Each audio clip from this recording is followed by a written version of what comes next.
Meu irmão Pedro, boa noite. Boa noite. Perdão, Davi, eu Amen, esqueci de frère pôr meu Pedro. fone de ouvido. Deixa eu pôr aqui. Bonsoir. Pode falando. Pardon, j'ai oublié mes écouteurs. Donc je les mets. Ok, pas de souci. Boa noite, irmãos. Boa noite. Bonsoir, frère. Lucro. J'ai oublié de mettre mes écouteurs.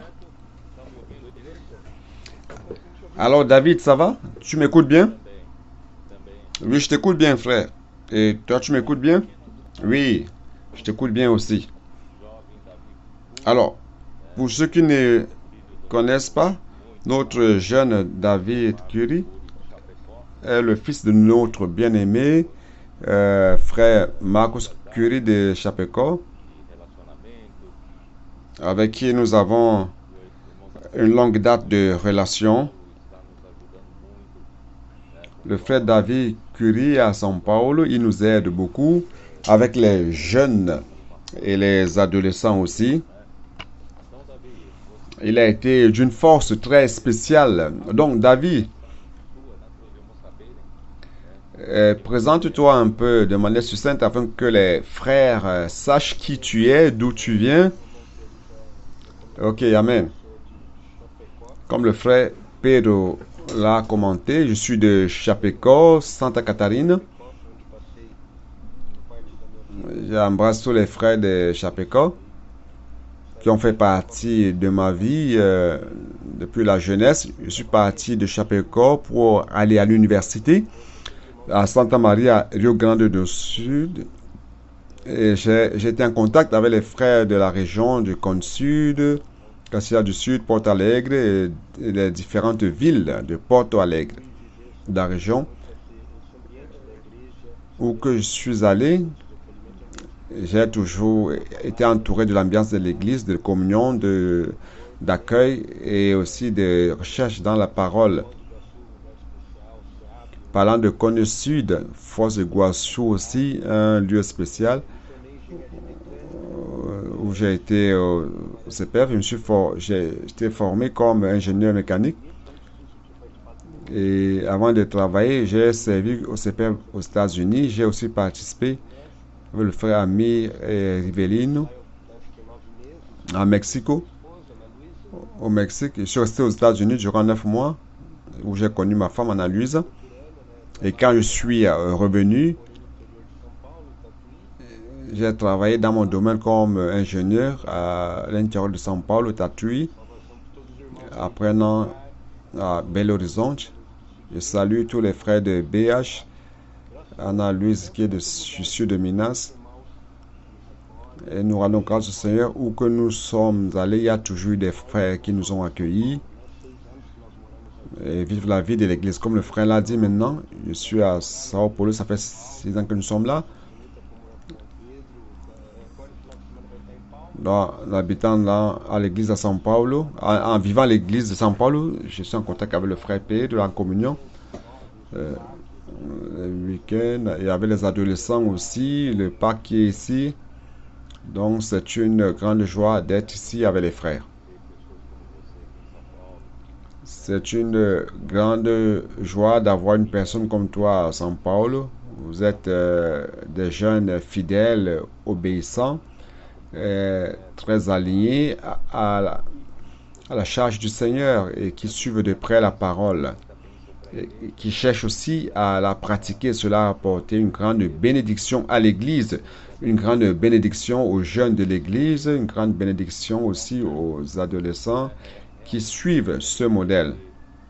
ter vocês, né, Donc réellement, c'est une grande joie de vous avoir não é fácil, né, comme partenaire, compagnon de cette lutte qui n'est pas facile, cette lutte du royaume, passou muito nesse cette lutte pour le royaume, car l'ennemi sait que le Seigneur a beaucoup avancé durant ces dernières années et il est furieux. e muitas Nous pessoas sommes en train de sauver beaucoup de personnes dans les rues. impressionante, Beaucoup de personnes sont transformées, les vies sont transformées, spécialement les adolescents. Beaucoup de frères aussi qui ont connu des changements dans leur vie à travers cette pratique de prêcher l'évangile avec le puis-je prier pour vous, faisant le colportage, étant en contact avec les personnes dans les rues, prenant soin d'elles dans les réseaux de soins. Cela a apporté une grande vitalité à l'Église, une grande joie. Les frères sont très contents. Et donc, l'ennemi de Dieu veut nous attaquer. J'ai déjà alerté depuis longtemps que son canon est retourné vers la parole prophétique. David, toi qui me suis de près, tu connais mon cœur. Nous n'avons aucune ambition de faire une œuvre pour nous-mêmes ou une préoccupation de chercher la gloire des hommes, ni de faire une œuvre à nous-mêmes. Mais nous voulons être fidèles au Seigneur par rapport à la fonction qu'il nous a donnée dans le corps. Et je dois toujours parler de ce point de vue parce que la décadence, la dégradation de l'Église a commencé justement là. Ça a commencé avec l'absence de la parole prophétique, avec l'absence d'un prophète qui parle de la part de Dieu et qui donne la direction à l'Église. Par exemple, dernièrement, il y a eu certains doutes, certains questionnements où les gens disaient, est-ce que dans la Bible il y a ça? Est-ce qu'il n'y a qu'une seule personne qui parle de la part de Dieu? Est-ce qu'il n'y a qu'une seule parole prophétique pour chaque époque? Alors, je pense qu'on n'a pas besoin d'aller très loin, David. Il suffit de lire le livre des Actes des Apôtres et vous allez vous rendre compte qu'au commencement, le Seigneur Jésus lui-même, après la résurrection, est apparu à ses disciples et il leur a parlé du royaume de Dieu durant 40 jours. Il les préparait pour la production de l'Église qui allait survenir au jour de la Pentecôte, où l'Église allait être engendrée. Donc, à partir de là, Jésus n'allait plus apparaître ici sur terre, car jusqu'alors, c'était lui qui prophétisait. Et nous n'avons aucun doute que Jésus est le prophète de Dieu. Bien que les Juifs doutaient et remettaient cela en doute, mais pour l'Église, il n'y a aucun doute, Jésus est le véritable prophète de Dieu. Mais à partir du jour de la Pentecôte, il devait utiliser quelqu'un à qui il allait confier la charge. Nous voyons qu'à partir du jour de la Pentecôte, l'apôtre Pierre a été ce canal que le Seigneur a utilisé. Bien que la Bible mentionne toujours Pierre et les 11, ou Pierre et Jean, mais vous vous rendez compte que la parole était la parole qui est enregistrée dans le livre d'Actes, c'était les paroles de Pierre. Donc, à l'époque de Pierre, je l'ai dit rapidement durant le deuxième message, que par la difficulté que Pierre avait par rapport au concept fort du judaïsme, le Seigneur n'avait pas de liberté et n'avait pas un chemin ouvert, libre pour pouvoir gagner les gentils et engendrer l'église des gentils. Pourquoi? Parce que dans Actes chapitre 1, 8, il est dit que lorsque l'Esprit s'est répandu pour engendrer l'Église au jour de la Pentecôte, il serait témoin du Seigneur à partir de Jérusalem jusqu'à la Judée, jusqu'aux confins de la terre. C'est-à-dire que la prédication de l'Évangile devait atteindre toute la terre, toutes les nations. Et le Seigneur Jésus aussi dans Actes chapitre 28, verset 18, nous a 18, 19, 20, nous a dit que nous devons prêcher l'évangile et de faire de toutes les nations des disciples. Non seulement la nation juive, mais Pierre avait cette difficulté et au-delà de cela, il y avait une pression de la part de ceux de la circoncision qui venait de la part de Jacques et l'a rendu encore peureux. Donc le Seigneur avait besoin de quelqu'un d'intrépide dans un certain sens. Il a appelé quelqu'un qui avait plus de problèmes, qui était un persécuteur de l'Église.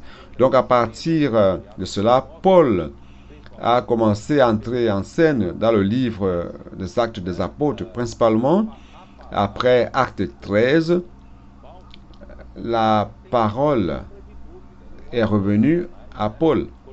Donc, il y a l'ombre, il y a pas d'ombre de doute à ce niveau-là. Paul a commencé à prophétiser la parole de Dieu et on ne voyait pas 2 ou 3 canaux. Il n'y avait qu'un seul canal que Dieu a utilisé. Et Paul a parlé et il a été clair. Il a dit qu'il ne parlait pas de lui-même, mais selon la révélation qui lui a été donnée. Donc, la parole prophétique ne procède pas de l'homme, mais de la révélation de Dieu inspirée par l'Esprit Saint. Donc, cela était clair. Après Paul, vous voyez, à la fin du 1er siècle, c'était Jean. Jean a commencé à écrire à Gaius, celui qui recevait les équipes d'évangélistes, on peut le dire ainsi, des colporteurs qui allaient dans la région où se trouvait Gaius. Il les recevait et les envoyait. Donc il était clair. À l'époque de Pierre, c'était Pierre. À l'époque de Paul, c'était Paul. Et à l'époque de Jean, c'était Jean. Donc le Seigneur réellement utilise un canal à chaque époque. Pourquoi? Parce que l'Église doit suivre un leadership. Et ce leadership ne peut pas être quelque chose qu'on doute, où on doit écouter la voix d'un ou de l'autre, obéir à l'autre. Non. Donc voilà, il n'y a qu'une seule direction, une seule voie. Donc Dieu n'est pas un Dieu de confusion. Il a toujours été clair par rapport à cela. Et en plus, dans Jean chapitre 1, verset 1, il est clair que Dieu veut donner la révélation de Jésus-Christ à un groupe de serviteurs. Ce groupe de serviteurs va amener la parole à l'Église.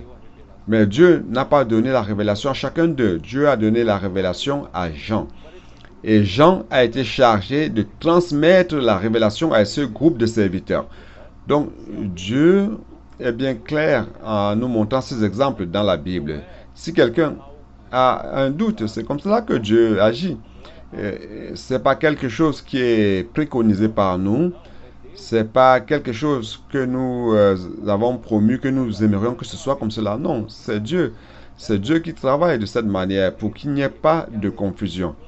Donc nous tous, nous devons être scients de cela, que c'est comme cela que ça fonctionne et au jour d'aujourd'hui aussi, David. Amen. Nous rendons grâce au Seigneur comme le frère Pedro, comme tu l'as dit, durant le message. Celui qui parle, c'est le Fils. C'est toujours le Fils qui parle, qui utilise son serviteur. Comme tu l'as dit, il a utilisé Pierre à son époque, puis Paul et Jean. Et il continue de nous parler. Nous rendons grâce au Seigneur. J'ai été impacté. Je l'ai dit, une partie du message qui m'a beaucoup touché, c'est que ce n'est pas une parole commune. Comme tu l'as dit, l'être humain, c'est le seul être qui peut s'exprimer par la parole. Mais nous avons aussi une grâce spéciale qui est de recevoir la parole de Dieu. C'est différent. Le frère Pedro, tu l'as mentionné. C'est pas que tu parles tes propres paroles ou que tu as un intérêt quelconque. Cela ne fait pas l'œuvre de Dieu, mais tu parles réellement ce qui vient du cœur de Dieu, ce qu'il veut transmettre aux églises, afin que cela puisse être traduit en fruit de l'esprit. Nous rendons grâce au Seigneur. Nous sommes là-dedans, car la parole vient en nous, brûle notre cœur et produit des fruits. Nous avons vu chaque jour des expériences, des personnes qui croient en cette parole et qui cherchent, ceux qui cherchent à pratiquer cette parole auront des expériences aussi. Je vais partager un exemple, une expérience du week-end. Nous avons des hauts et des bas, mais nous cherchons toujours à être fidèles au Seigneur, à le servir. J'ai servi les adolescents et jeunes durant ces dernières années. J'ai voyagé avec ma famille et après je me suis dit, je devais servir le Seigneur même durant cette période. J'ai acheté mon carton de livres et j'ai laissé près de la télévision, mais en voyageant, j'ai pris les livres et j'ai voyager, mais je n'ai pas été fidèle comme je devais l'être. Le frère Pedro nous a dit que nous devons toujours, pour toujours maintenir le premier amour, nous devons être immergés dans la parole. Durant le voyage, on s'est distrait, mais en revenant, nous sentons qu'on devait s'engager de nouveau. Et je suis sorti avec les adolescents durant le week-end. Et en sortant, il y avait un sentiment qui me disait je ne suis pas méritant d'être là. Mais c'était quoi le secret?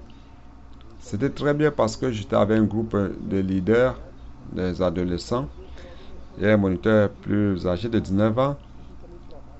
Et les adolescents me disaient tout le temps, allons immerger plus, allons immerger plus. Les choses d'avance, allons immerger. Ok, allons-y.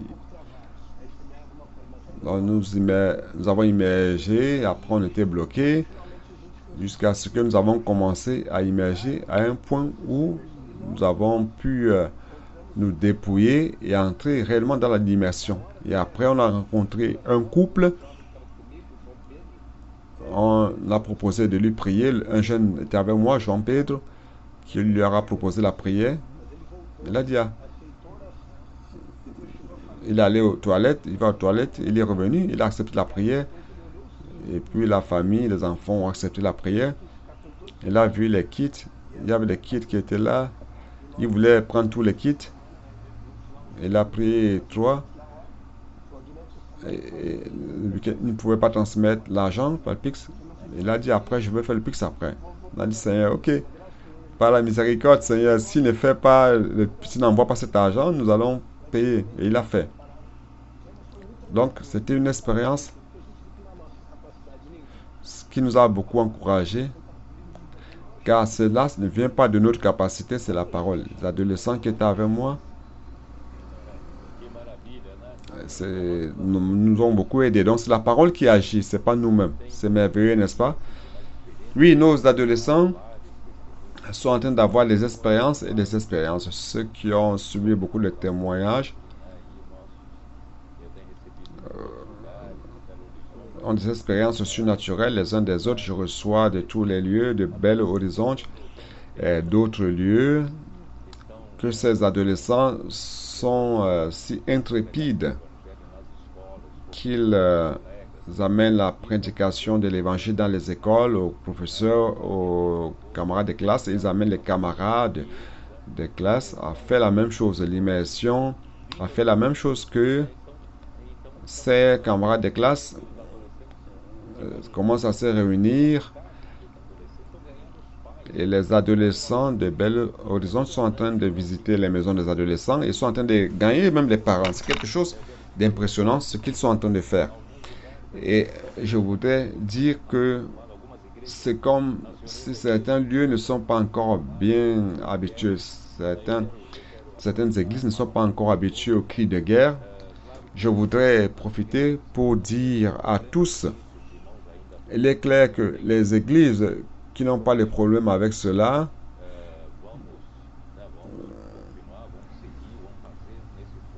allons continuer, allons suivre, allons faire brûler ce feu que les adolescents comme des petits bois sont en train de brûler. Donc, les églises qui ont encore des difficultés avec les cris de guerre, je voulais être clair par rapport à ceci. L'important, c'est l'immersion dans la parole. L'important, c'est que nous puissions inculquer la parole, que nous puissions graver la parole dans notre cœur. Les cris de guerre, c'est pour encourager l'armée. Lorsqu'on va sortir, l'armée doit avoir un esprit de lutte là en haut. Ils vont affronter la pression dans les rues. C'est pour cela que l'armée, en général, pousse des cris de guerre pour maintenir le moral. Mais je dis dans la réunion normale de l'église, peut-être que nous n'avons pas besoin de trop exagérer dans les cris de guerre. Mais nous devons aider les frères avec la participation des frères. Je n'aimerais pas qu'il y ait juste un groupe qui soit là faisant cela et que la majorité des frères des églises ne participent pas. Car durant ce moment-là, c'est pas le moment où les colporteurs vont sortir pour faire le colportage ou prêcher l'évangile. C'est le moment de l'Église. Donc, tous les frères de l'Église doivent participer. Donc, faisons cela d'une manière à ce que tous les frères de l'Église participent. Ne pas occuper tout le temps avec les cris de guerre, mais allons prendre le temps pour aider les frères à faire l'immersion, prenant un texte, que les frères puissent pénétrer dans le texte, et après donner un temps pour remuer la marmite, pour extraire la lumière, que chacun puisse participer, qu'ils puissent transmettre ce qu'ils ont gagné. Ce sera quelque chose de puissant. Ça ne sera pas seulement ça sera pas une pierre d'achoppement pour ceux qui ne sont pas habitués. Mais pénétrons dans la parole. Je pense que pénétrer dans la parole, personne ne contre cela. Faire l'immersion dans la parole, inculquer la parole en nous avec les répétitions répétées pour graver cela en nous. Le Père Villemar à São Paulo, qui est l'ancien de São Paulo, a fait quelque chose de très sage. Les adolescents sont en train de s'embraser, de prendre feu, et il appelle les cheveux blancs, ceux qui ont les cheveux blancs, les plus âgés, les plus matures. Il les invite là devant et les adolescents restent là au fond. Et si nous faisons l'immersion dans la parole, et ce moment est très propice pour remuer la marmite, pour réellement recevoir la révélation de la parole. C'est ça qui est le plus important. Plonger dans la parole et que cette parole reste en nous. Je pense que cela va donner un certain équilibre à la réunion de l'Église. Et il est clair que lorsque les colporteurs sortent, c'est une autre nature. Lorsque les adolescents vont à la guerre, c'est une autre nature. Mais dans la réunion de l'Église, nous devons équilibrer un peu les choses. Cela va beaucoup aider toutes les églises. Hein, David? Amen. Oui, l'immersion d'aujourd'hui fait cela, n'est-ce pas?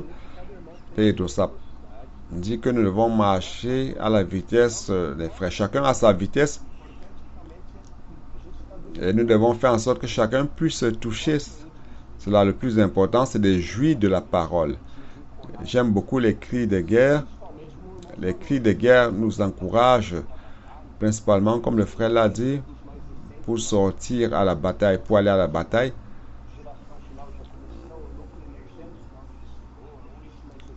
Les générations finales, ça a commencé dans les textes qu'on vient de recevoir.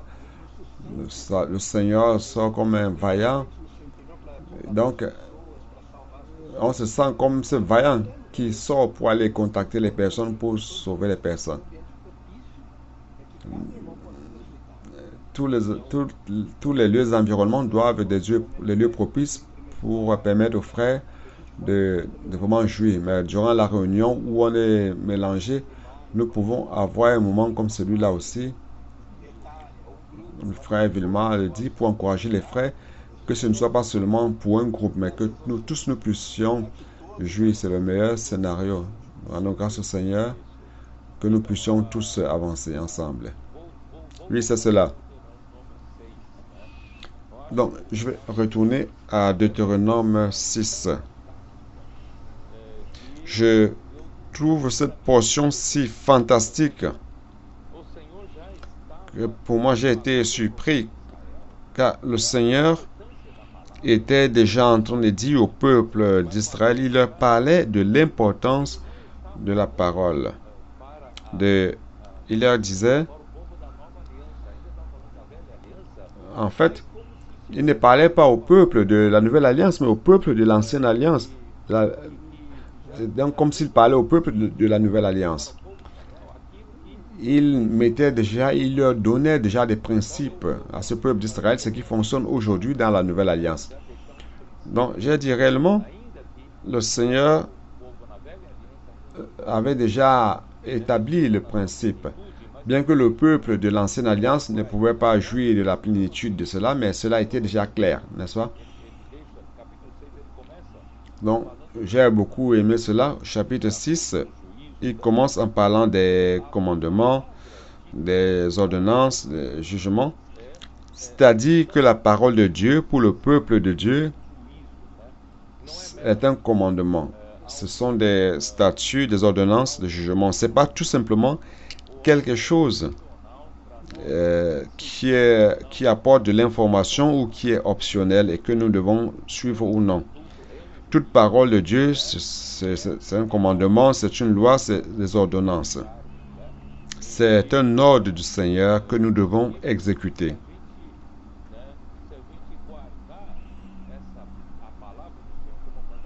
Si nous gardons la parole du Seigneur comme commandement, loi et ordonnance, l'Éternel promet qu'il va prolonger nos jours, les jours de notre vie, et nos enfants, et aussi les enfants de nos enfants. Pourquoi? Pour que nous nous multiplions sur la terre que le Seigneur a promis de nous donner, la terre où coule le lait et le miel, qu'il a promis aux parents, aux pères des enfants d'Israël. Nous, dans l'Église aujourd'hui, dans l'ère de l'Église, nous pouvons vivre sur la bonne terre, car Christ nous a été donné comme bonne terre. Comment pouvons-nous cultiver cette bonne terre et faire de cette terre notre subsistance? Comment tirer notre subsistance de cette terre selon le commandement de Dieu, selon la parole de Dieu? Et au verset 4 dit, « Écoute Israël, l'Éternel, notre Dieu, est le seul Éternel. » C'est un autre point que je voudrais que les frères comprennent. Frères, ce n'est pas une option, ce n'est pas optionnel. Le Seigneur ne nous donne pas une option. Si on aime, on fait. Si on n'aime pas, on ne fait pas. Non. Il est notre Seigneur. C'est lui qui commande.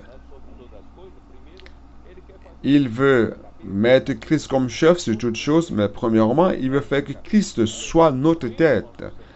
Et tous les membres du corps obéissent à la tête. C'est ça, notre Seigneur. Et au verset 5, il y a un point, le point principal.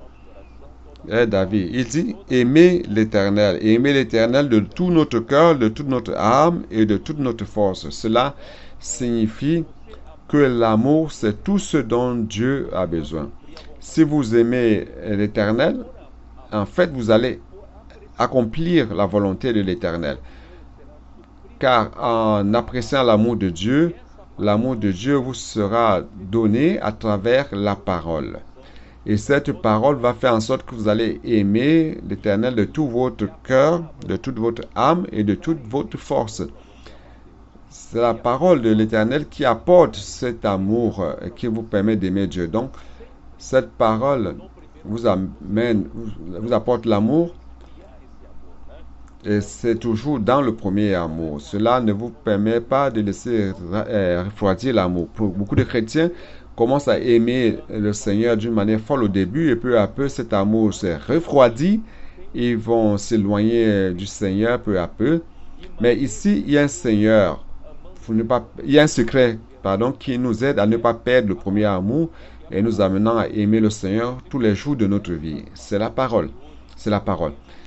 Et le verset 6 dit, et ces paroles ou ces commandements que je te donne aujourd'hui seront dans ton cœur. Donc, cette parole, ce sont les commandements. Ces paroles, ce sont les lois. Ces paroles, ce sont les ordonnances. C'est-à-dire que les paroles que le Seigneur nous donne, utilisons cela dans les termes d'aujourd'hui. La parole prophétique que le Seigneur nous donne chaque jour, chaque semaine à travers l'immersion dans la parole, ne sont pas des options pour nous, que nous devons pratiquer ou non. C'est un ordre. Le Seigneur ordonne. Ces paroles doivent être dans notre cœur. Lorsque ces paroles sont gravées dans notre cœur, nous n'allons pas perdre le premier amour. Nous allons aimer le Seigneur, l'Éternel, de tout notre être. Comment j'ai réussi à faire cela? Voyez, le Seigneur est si merveilleux. Il dit, tu les inculqueras à tes enfants. Ici, le mot inculquer est très intéressant. Le sens en portugais a un sens très profond déjà, n'est-ce pas? Qui veut dire imprimer ou graver la parole dans l'esprit de l'homme. Mais il dit ici selon la parole, donc dans le cœur de l'homme. Graver la parole de Dieu dans le cœur de l'homme à travers la répétition multiple, dans multiples répétitions, jusqu'à ce qu'elle soit gravée dans notre cœur. Il demande de faire cela à nos enfants, et tu en parleras quand tu seras dans ta maison et quand tu iras en voyage, quand tu te coucheras et quand tu te lèveras. Et tu liras ces paroles comme un signe sur nos mains et aussi sur le front, entre les yeux, et écrit sur les poteaux de notre maison et sur nos portes. C'est-à-dire que cette parole doit être en tout lieu. Les colporteurs, lorsqu'ils prennent ce bout de papier de l'immersion, c'est biblique. Vous savez, personne ne peut rien dire contre cela. Ce sera en train de parler contre le commandement même de l'Éternel. Donc nous rendons grâce au Seigneur. Paul nous donne le chemin aussi dans le Nouveau Testament. Alors, comment me remplir de l'Esprit pour faire la volonté du Seigneur? C'est en parlant entre nous cette parole. Et comment vais-je faire cela? Dans Colossiens 3,15, je vais faire cela en faisant habiter la parole de Dieu en nous, abondamment, nous instruisant, nous exhortant mutuellement. C'est-à-dire parlant, répétant, inculquant, gravant, et c'est de cette manière, vous savez, c'est Dieu qui l'a ordonné, c'est la manière de faire. Donc si quelqu'un s'oppose à cela, il est en train de s'opposer à Dieu lui-même, car c'est Dieu qui nous a ordonné cela. Donc nous devons faire l'immersion dans la parole à la manière que Dieu l'a dit, jusqu'à graver la parole dans notre cœur, n'est-ce pas, David? Oui, c'est cela.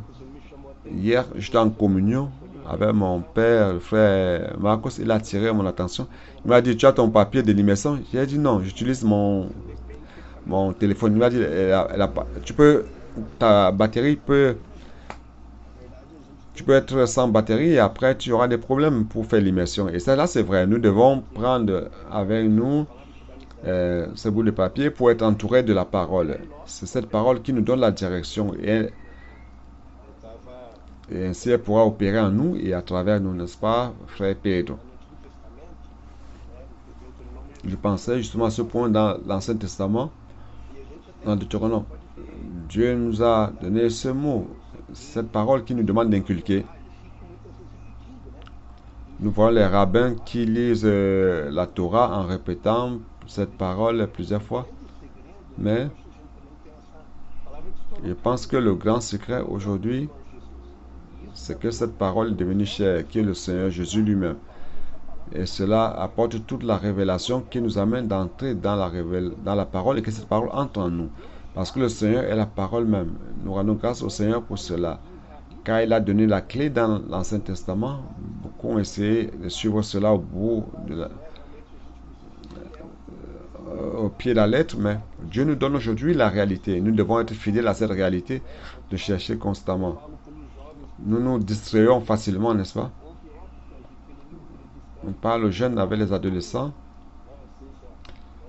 Il y a des moments où l'ennemi vient. Il y a un moment où l'ennemi va essayer de nous distraire pour éloigner la parole de nous. Mais aujourd'hui, c'est facile. On a la parole qui est en nous. Et nous avons cette parole en main, mais parfois l'ennemi nous distrait. Nous devons réellement, nous ne devons pas perdre le premier amour, nous devons immerger, faire en sorte que le Seigneur va faire en sorte que nous l'aimons plus et que la parole puisse opérer. Mais je vais retourner au point que tu as mentionné par rapport à la parole elle-même. Je vais parler de la parole elle-même. La parole, l'homme est l'unique créature qui utilise la parole, qui articule la parole pour la communication. Donc les paroles sont des instruments de communication que l'homme a. Il l'utilise comme un outil pour communiquer, pour transmettre ses idées, ses pensées, ses sentiments. Donc, la parole est utilisée pour la communication. C'est un moyen de communication, un instrument de communication. Seulement, avec cette compréhension, nous pouvons limiter le sens de la parole de Dieu qui vient à nous. D'un côté, la parole de Dieu aussi, c'est un moyen de communication, c'est un outil de communication par lequel Dieu transmet ce qui est dans son cœur. Il transmet ce qui est dans sa pensée, il transmet ses sentiments. Il n'y a aucune erreur en cela. Dieu réellement utilise ce moyen de communication pour se communiquer avec nous. Toutefois, nous ne pouvons pas comparer la parole de Dieu à la parole que nous utilisons pour nous communiquer entre les hommes. La parole que nous lisons par exemple dans un journal, dans une revue, ou la parole que nous utilisons tous les jours dans notre lieu de travail. Nous devons comprendre que la parole, c'est Dieu lui-même. La parole, c'est Christ. Au commencement était la parole.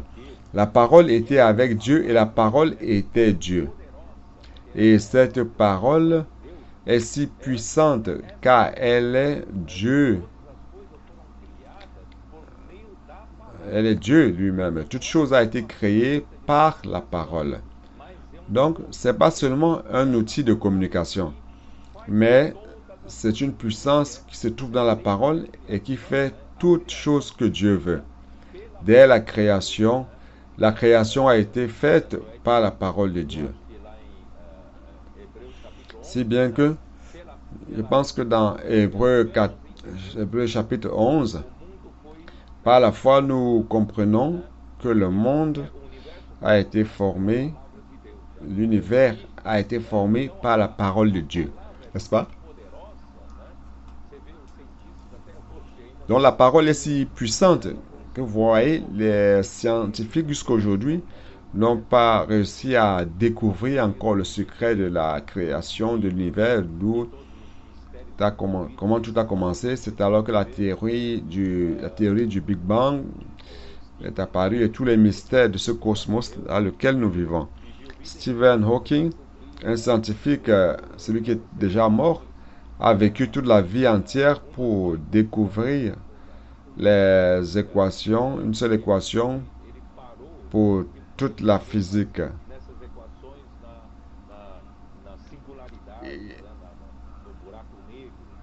Et il a arrêté ces équations à la singularité du trou noir, c'est-à-dire qu'il n'a pas réussi à terminer cette équation.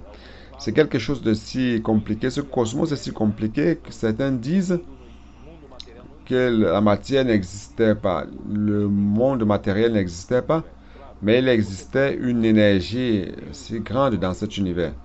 Claire, on peut appeler cela Dieu comme énergie même, mais cette énergie, si vous l'appelez énergie, c'est la parole elle-même. La parole, c'est cette énergie gigantesque qui a apporté toute matière à l'existence. Comment les astres, les planètes, les étoiles se sont formées, je ne sais pas. Mais nous voyons que tout, c'est pas la parole. Vous voyez la puissance de la parole. Donc, nous ne pouvons pas considérer la parole tout simplement comme un moyen de communication. Ça a une grande puissance. Si bien que Hébreux 1, verset 3, nous pouvons même y jeter un coup d'œil. Hébreux 1, 3, verset 2, il dit, durant ces derniers jours, le Père nous a parlé par le Fils. Hébreux 1, 2. L'apôtre Paul a été chargé par Christ pour parler. Et l'apôtre Paul aussi a reçu la charge de parler par le Fils. L'apôtre Jean aussi. Et aujourd'hui, quelqu'un qui est un canal doit être commissionné par le Fils, car c'est le Fils qui parle, c'est pas l'homme. Et il dit, dans ces derniers temps, il nous a parlé par le Fils qu'il a établi, héritier de toutes choses, par lequel il a aussi créé le monde. C'est-à-dire que c'est par le Fils que l'univers a été créé. Par qui? Par la parole. Le verset 3, il dit, lui qui étant le reflet de sa gloire et l'empreinte de sa personne. Donc, c'est là où nous voyons qu'on doit bien inculquer la parole. Inculquer, c'est graver. En hébreu, ça a le sens de aiguiser, de limer, de perforer. Ça a le sens de graver avec un instrument cortant, un instrument coupant, pardon, un instrument perforant pour graver la parole dans le cœur. Donc, il n'y a pas mieux que ceci. Il est le reflet de sa gloire. Christ apporte la gloire à l'homme. Alors, lorsqu'il apporte la gloire, il grave la gloire à l'intérieur de nous. Il est l'expression exacte de son être. Il est caractère. En grec, c'est caractère. Il est ce caractère. Mais ce n'est pas un caractère qu'on tamponne avec un cachet, mais c'est un caractère qu'on grave avec un outil perforant. Et grave dans notre cœur, non sur une table de pierre, mais une table de chair dans notre cœur. Donc, il grave la substance de Dieu en nous. Et il continue en dire, il soutient toutes choses par la parole de sa puissance. Soutenant toutes choses par sa parole puissante. Ça, c'est le thème que j'ai utilisé pour cette live. C'est la puissance de la parole de Dieu qui soutient toutes choses. Donc, la parole de Dieu, c'est pas tout simplement un élément de communication. La parole de Dieu a une grande puissance et soutient toutes choses. C'est par elle que toute chose a été créée et va continuer à faire l'œuvre de Dieu jusqu'à ce que tout soit complet par la parole. Je voudrais que l'Église comprenne cela. Que l'Église voit l'importance de la parole et la puissance qui se trouve dans la parole. Elle peut accomplir son travail, n'est-ce pas, David? Oui, frère Pedro, réellement, il y a quelques années de cela, il y a une recherche qui a été faite sur les principales inventions de l'humanité. Et ça a été déterminé que la principale invention, c'est la presse, lorsque Gutenberg a découvert l'imprimerie. Et on a pu imprimer la Bible qui a été accessible à plusieurs personnes. La parole, toute parole a une puissance pour tout le monde.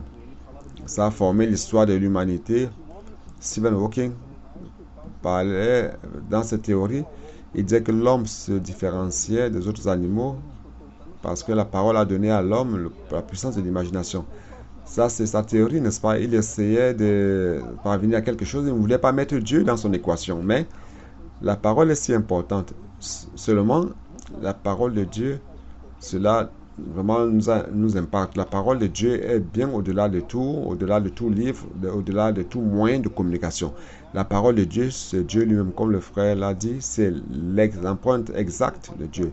Cela nous apporte, c'est le reflet de Dieu et ça nous apporte la gloire de Dieu. Nous ne pouvons pas traiter la parole de l'immersion, la parole d'un message ou de la transmission live n'importe comment. Nous devons traiter cela comme une parole que Dieu veut nous donner, qui veut imprimer sa gloire en nous. Cela doit changer tout notre être. Nous devons changer cela.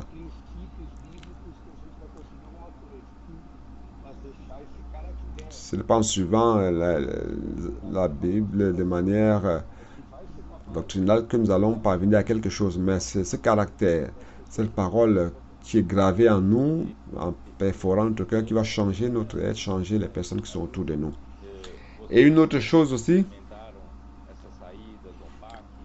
vous qui avez expérimenté cette sortie avec le Pâques, vous vous rendez compte réellement que cette parole a une puissance spéciale. Parfois, vous essayez d'utiliser vos propres paroles pour aider quelqu'un. Vous demandez, puis-je prier pour vous? Oui, vous pouvez. La personne, donc, vous donne son sujet de prière et vous essayez d'utiliser votre expérience, votre propre parole pour aider cette personne. Et vous vous rendez compte que ça ne produit pas de résultat. Mais lorsque vous vous confiez en la parole dans laquelle vous avez fait l'immersion, et en utilisant avec objectivité et simplicité C'est comme si cette parole-là répond aux besoins de cette personne-là. Donc nous voyons que ce n'est pas tout simplement l'articulation de la pensée de l'homme, mais c'est la parole elle-même qui a la puissance pour faire l'œuvre de Dieu. Donc, je vais, en me basant sur ce que j'ai dit, commençant par Deutéronome 6, l'importance d'inculquer la parole de Dieu afin que tout s'accomplisse, pour que l'œuvre de Dieu s'accomplisse, notre vie sur la bonne terre, et que nous puissions nous multiplier sur la bonne terre, notre jouissance puisse augmenter et que notre amour pour le Seigneur ne s'arrête point. Je vais donc utiliser maintenant Deutéronome 11. Jetez-y un coup d'œil. Tu vas voir comment la parole a une puissance très grande ici.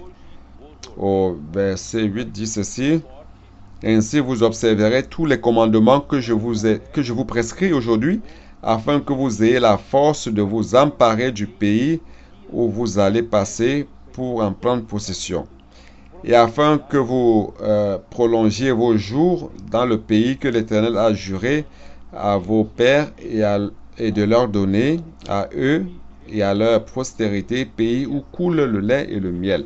Donc David, Dieu est en train de montrer que cette terre qu'il a promise au peuple, c'est une terre très riche, richissime, une terre où coule le lait et le miel, mais elle est totalement spéciale. Cette terre n'existe en nul autre lieu. Ce n'est pas la terre qu'ils ont expérimentée en Égypte. Pourquoi?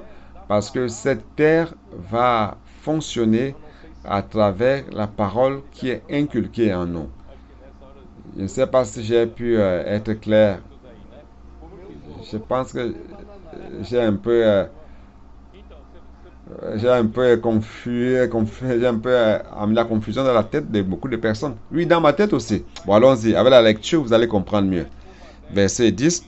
Car le pays dont tu vas entrer en possession n'est pas comme le pays d'Égypte d'où vous êtes sortis, où tu jetais dans les champs ta semence et les arrosais avec ton pied comme un jardin potager.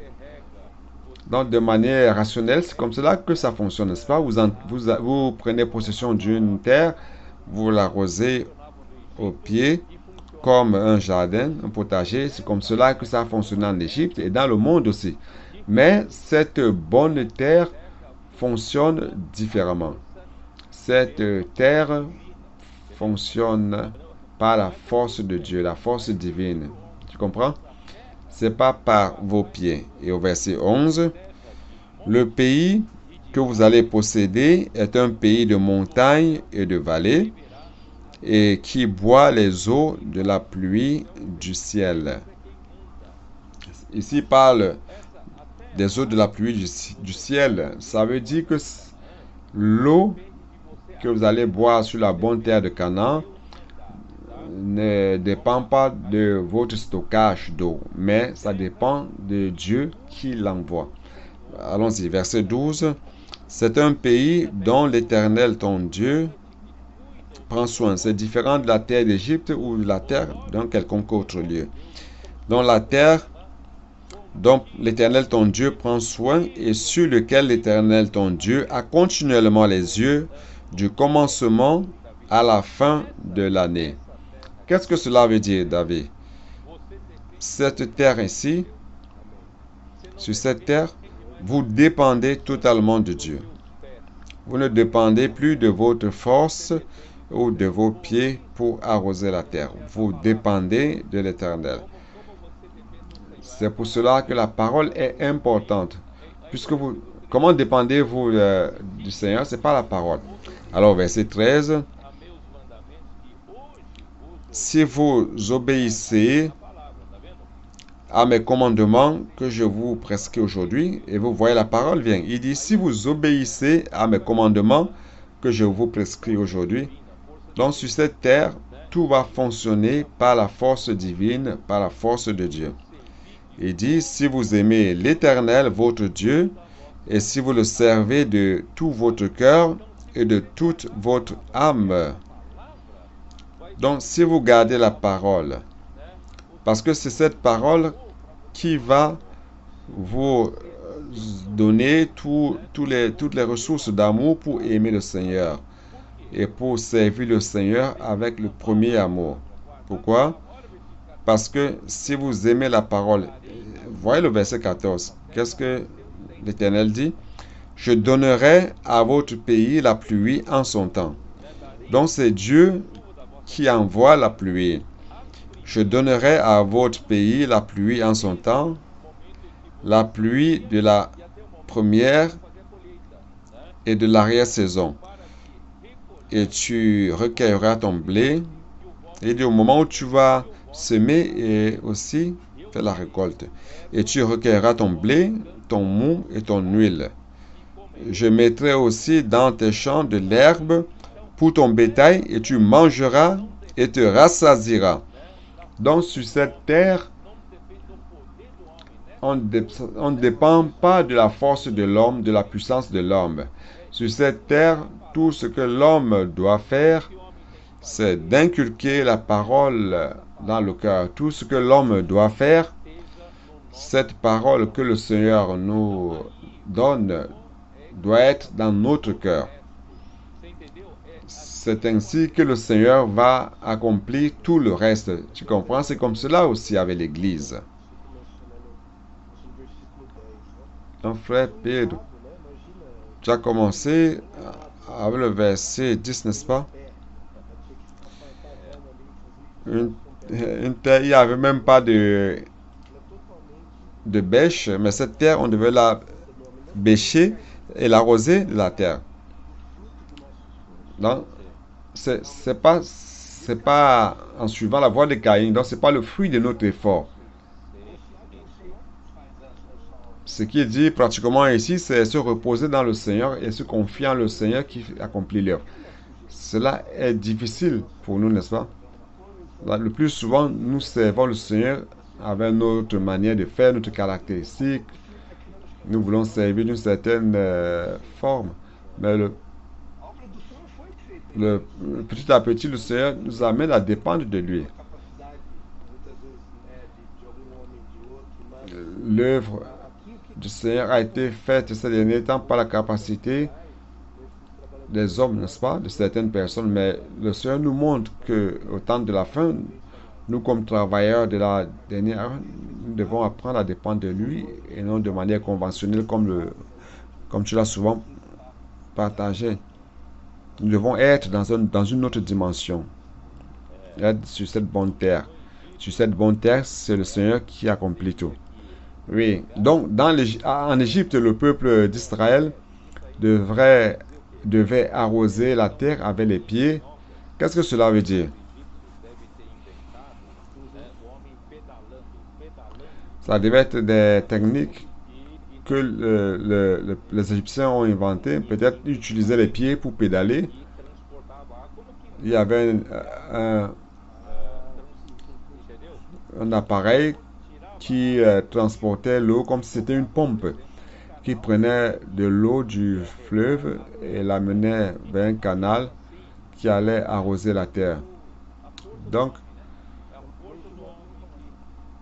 même comme cela, c'est encore la force de l'homme, n'est-ce pas? C'est une ingénierie humaine qui fait en sorte que cette terre soit arrosée. Mais dans la bonne terre de Canaan, non, c'est Dieu qui le fait. On n'a pas besoin de notre ingénierie. C'est Dieu qui fait tout. Il envoie la pluie au moment opportun. Et voir à partir du verset 18, David. C'est un peu comme ce qu'on a vu dans Deutéronome 6. Il dit, mettez dans votre cœur et dans votre âme ces paroles que je vous dis. Vous les lirez comme un signe sur vos mains et elles seront comme des frontaux entre vos yeux. Donc la même chose, si nous faisons avec la parole d'aujourd'hui, si nous inculquons, si nous gravons la parole par la répétition, le matin, l'après-midi, la nuit, en se levant, avant de se coucher, En lisant ce pamphlet, le lisant en famille, à la maison, dans les transports publics, qu'est-ce qui va se passer? Vous les enseignerez à vos enfants et vous leur en parlerez quand tu seras. Quand tu seras dans ta maison, quand tu iras en voyage, quand tu te coucheras, quand tu te lèveras. Dans certaines familles, c'est le contraire. Certains adolescents ont découvert par la maison des adolescents, durant les week-ends, ils ont découvert ce secret. Ils sont fous pour le Seigneur. Et qu'est-ce qui se passe lorsqu'ils arrivent chez eux? Ils disent à leurs parents ou à leur père, Père, faisons l'immersion dans la parole ici à la maison. Vous savez, cela se passe, David. Cela est en train de se passer. Et beaucoup de familles, à travers cela, sont en train d'être transformées. La vie est en train de changer, dont le Seigneur est en train d'accomplir des miracles. Le verset 20, tu les écriras sur les poteaux de ta maison et sur tes portes.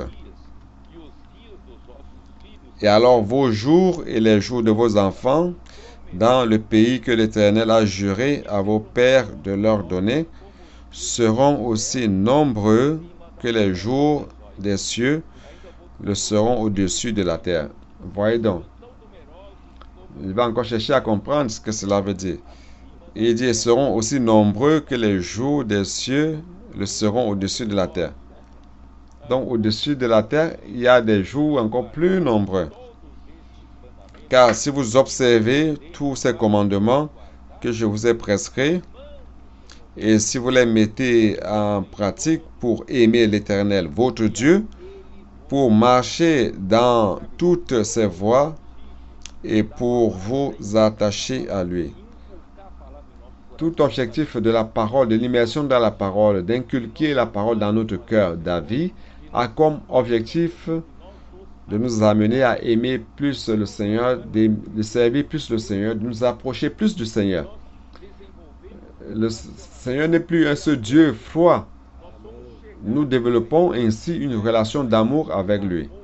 Nous nous approchons de lui et cet amour qu'il nous envoie sous la forme des fils de chaîne font de nous des trames, qui sommes en train de nous entrelacer et nous entrelacent avec Dieu.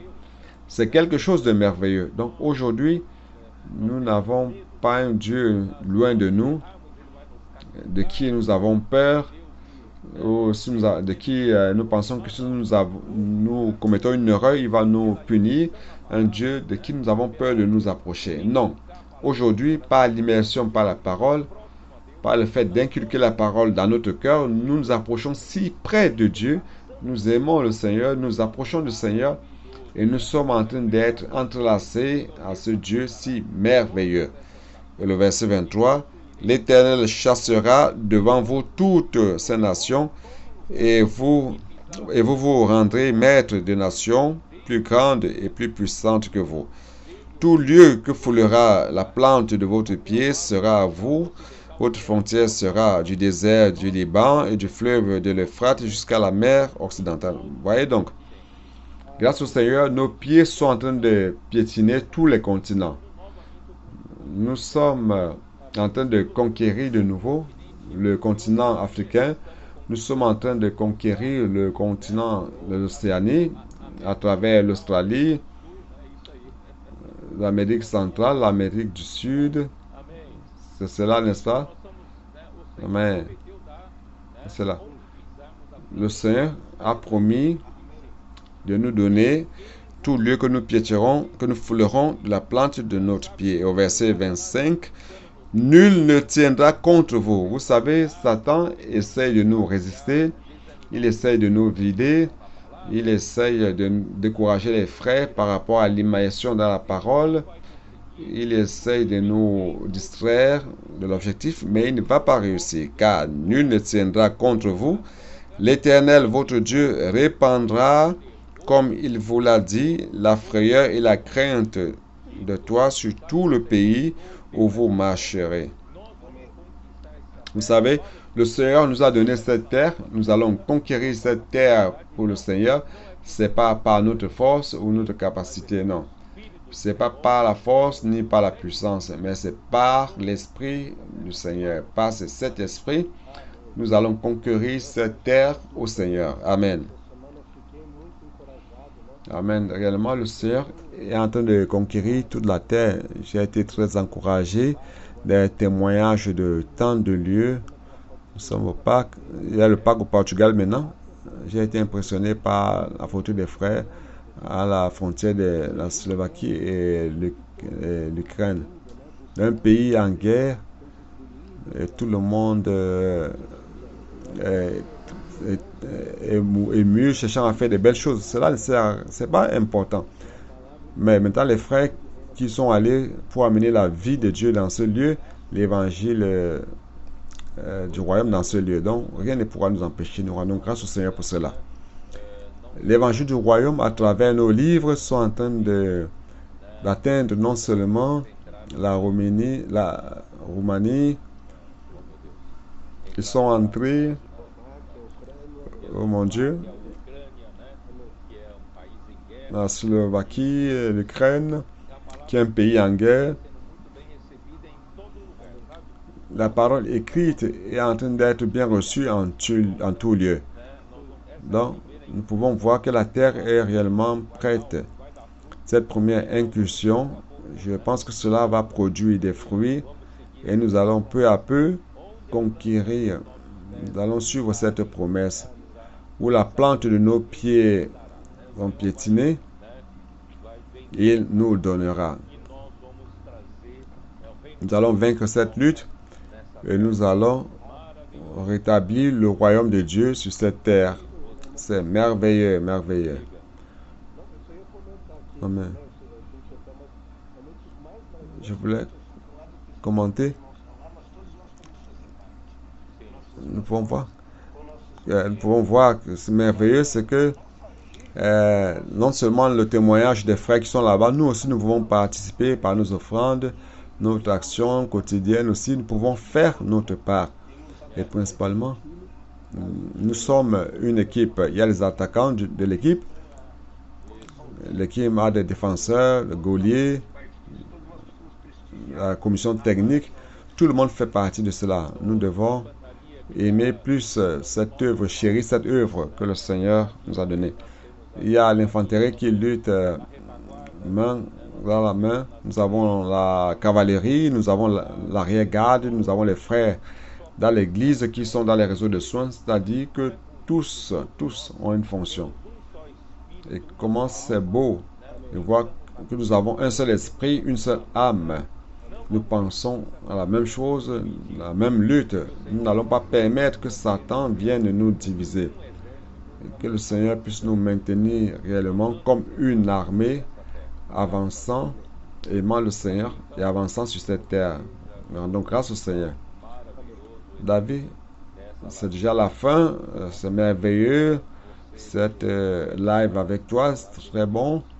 Je vais te demander de prier pour les frères qui nous suivent, afin que tout ce que nous avons dit soit notre réalité, que le Seigneur puisse compter chaque fois plus sur nous, qu'il puisse avancer dans tous les continents à travers notre immersion dans la parole, inculquant la parole. La parole elle-même fera le travail. Dieu lui-même fera son œuvre. Prie pour nous, s'il te plaît. Amen. Seigneur Jésus. Merci, Seigneur. Seigneur, c'est ta parole qui accomplit ton œuvre. Que tu continues à faire ton œuvre dans la vie de chacun de nous. Chaque frère qui écoute cette transmission, que chaque frère puisse participer à la communion, étant un seul esprit, une seule âme, avec la charge, la commission, la direction que le Seigneur nous a donnée. Que cette parole soit inculquée dans notre cœur, sur notre front, sur nos mains, dans tous les espaces, qu'elle puisse nous remplir pour infuser la gloire en nous, Seigneur Jésus. Chaque frère, nous rappelons de chaque frère qui sont au front de la bataille, que le Seigneur puisse les alimenter, les encourager. Que le Seigneur fasse en sorte qu'ils ne dépendent pas d'eux-mêmes, mais de la parole.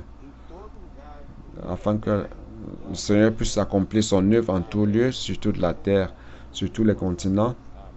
Et que le Seigneur puisse revenir et que la fin puisse venir. Merci beaucoup, Seigneur Jésus. Jésus est le Seigneur. Amen. Amen. Merci beaucoup pour ta participation merveilleuse. C'est un plaisir d'être ici avec vous. Amen. Bonne nuit à tous. Amen. Jésus est le Seigneur.